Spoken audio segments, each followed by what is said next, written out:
The Schoolmaster.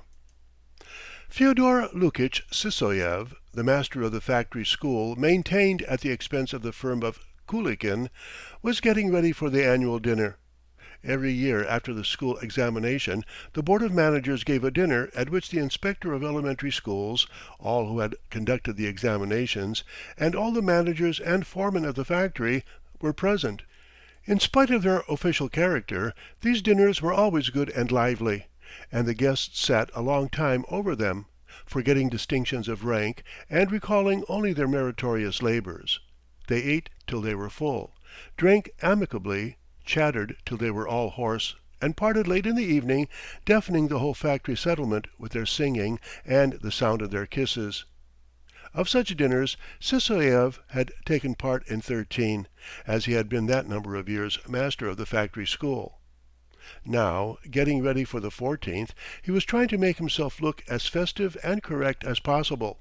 He had spent a whole hour brushing his new black suit, and spent almost as long in front of a looking-glass while he put on a fashionable shirt.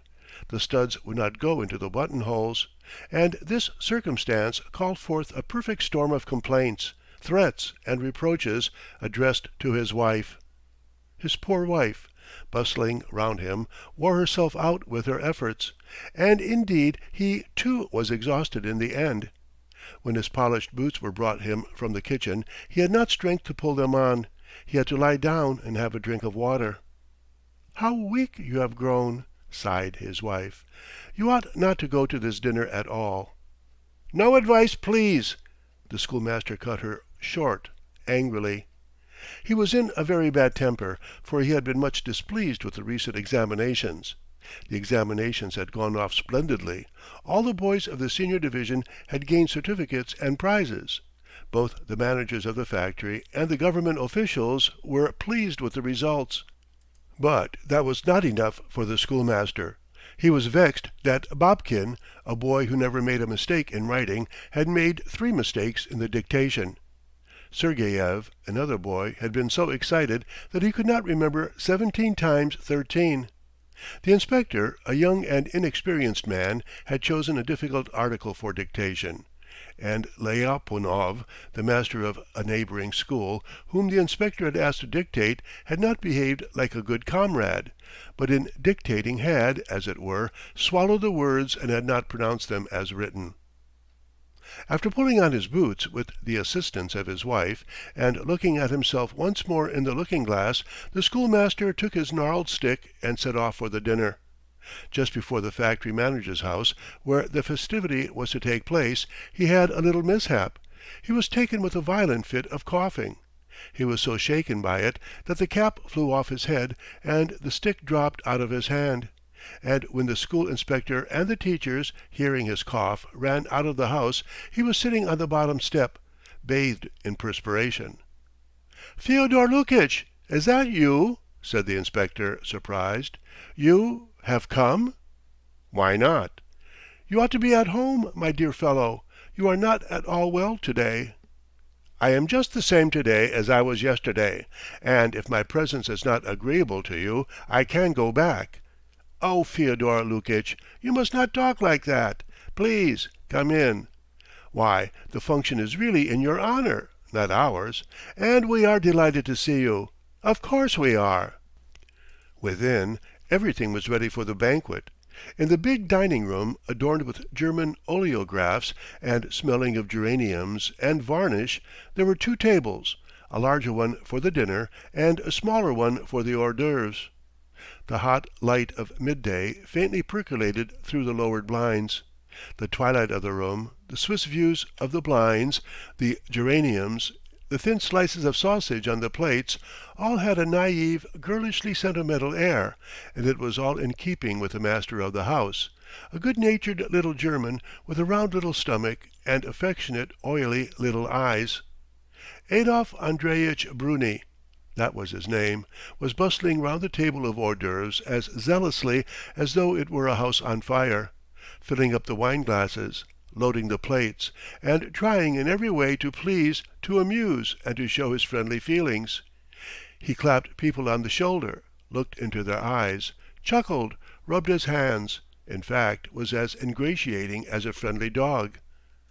"Whom do I behold? Fyodor Lukitch!" he said in a jerky voice on seeing Sysoev.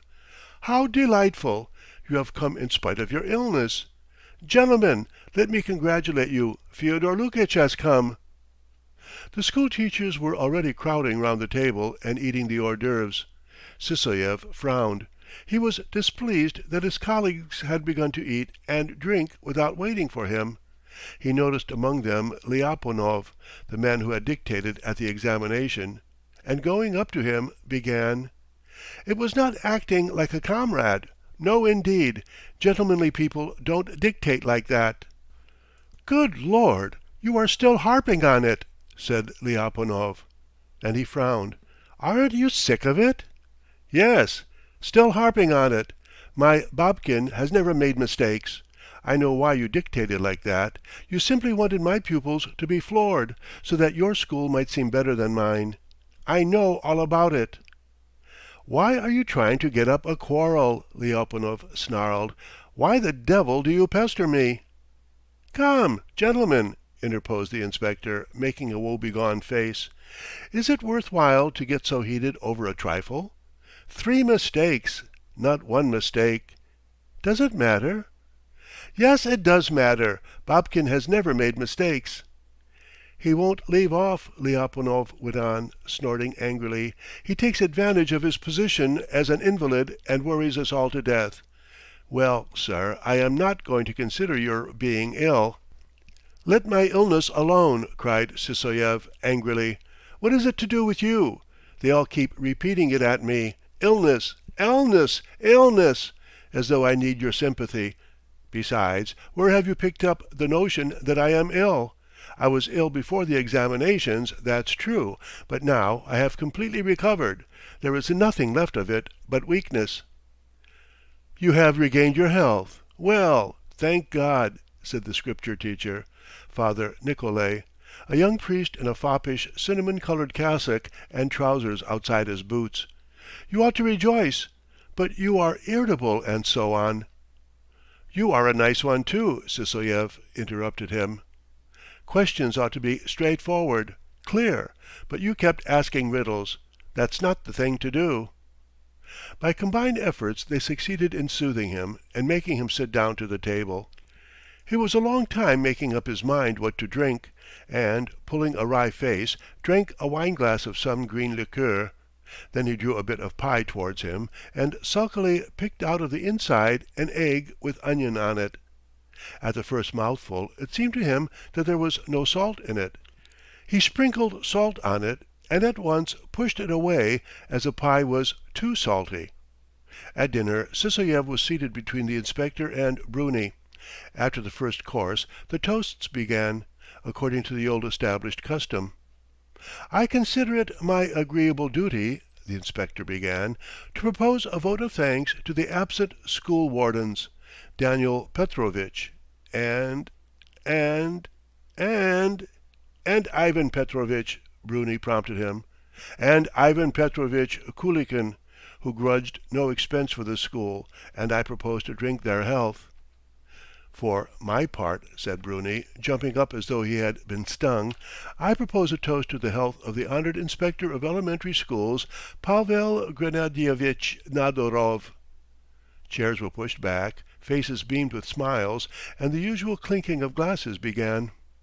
The third toast always fell to Sysoev, and on this occasion too he got up and began to speak. Looking grave and clearing his throat, he first of all announced that he had not the gift of eloquence and that he was not prepared to make a speech.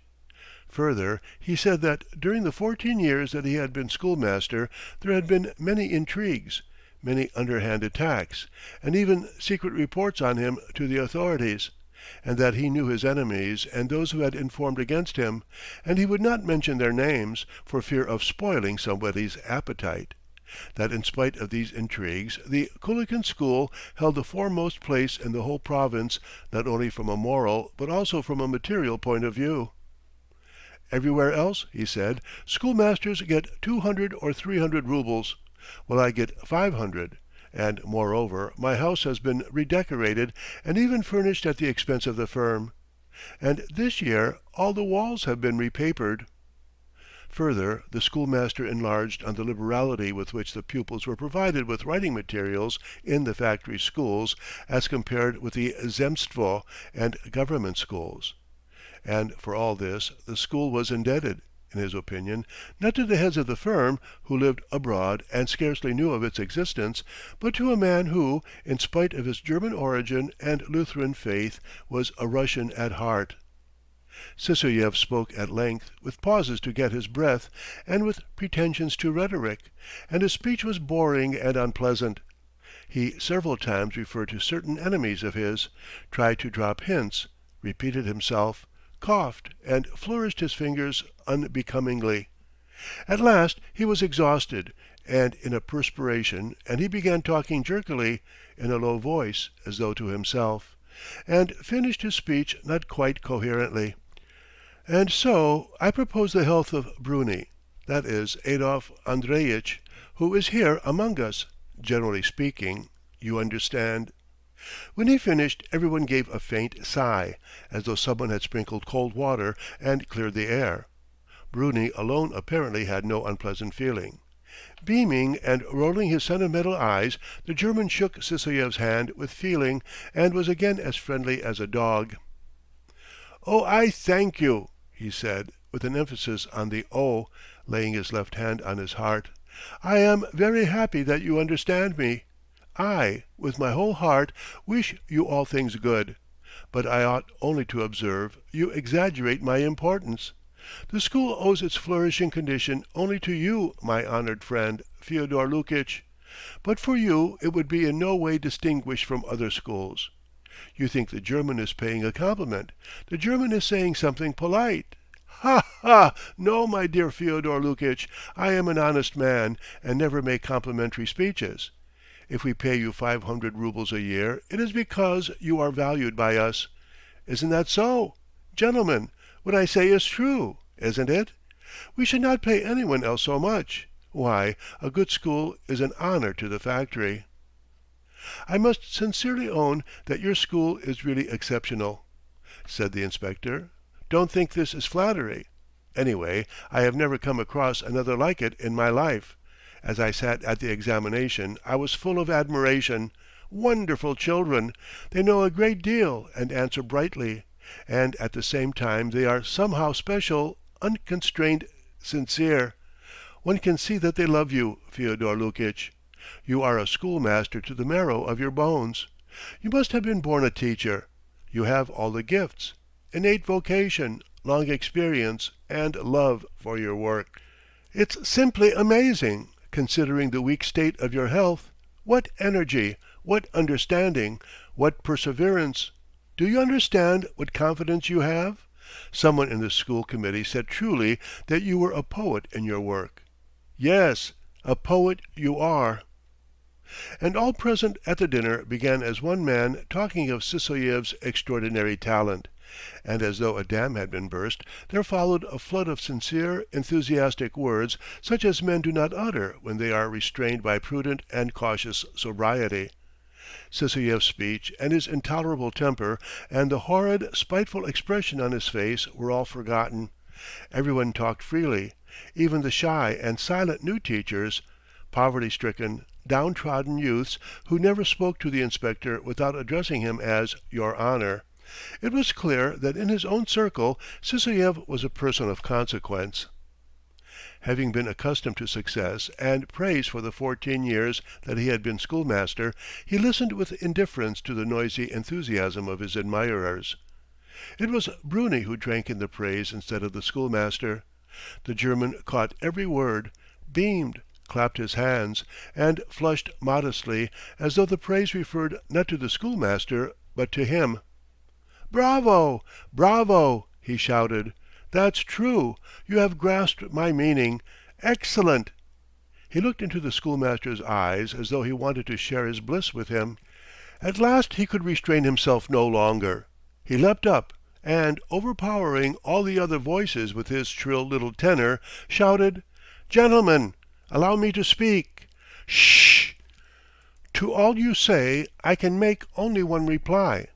The management of the factory will not be forgetful of what it owes to Fyodor Lukitch." All were silent. Sysoev raised his eyes to the German's rosy face. "We know how to appreciate it," Bruni went on, dropping his voice. "In response to your words I ought to tell you that Fyodor Lukitch's family will be provided for, and that a sum of money was placed in the bank a month ago for that object." Sysoev looked inquiringly at the German, at his colleagues, as though unable to understand why his family should be provided for and not he himself.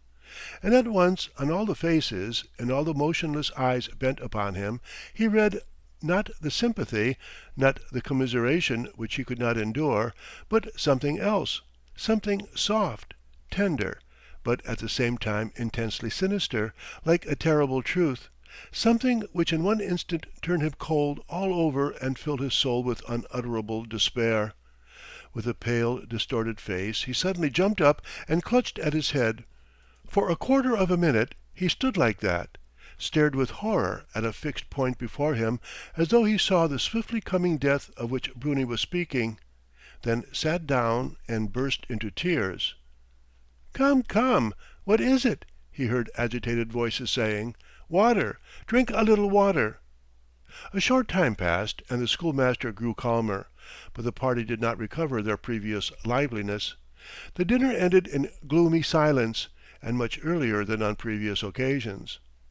When he got home, Sysoev first of all looked at himself in the glass. "Of course there was no need for me to blubber like that," he thought, looking at his sunken cheeks and his eyes with dark rings under them. "My face is a much better color today than yesterday. I am suffering from anemia and catarrh of the stomach, and my cough is only a stomach cough." Reassured, he slowly began undressing, and spent a long time brushing his new black suit, then carefully folded it up and put it in the chest of drawers. Then he went up to the table where there lay a pile of his pupils' exercise books, and picking out Babkin's, sat down and fell to contemplating the beautiful childish handwriting. And meantime, while he was examining the exercise books, the district doctor was sitting in the next room and telling his wife in a whisper that a man ought not to have been allowed to go out to dinner who had not in all probability more than a week to live.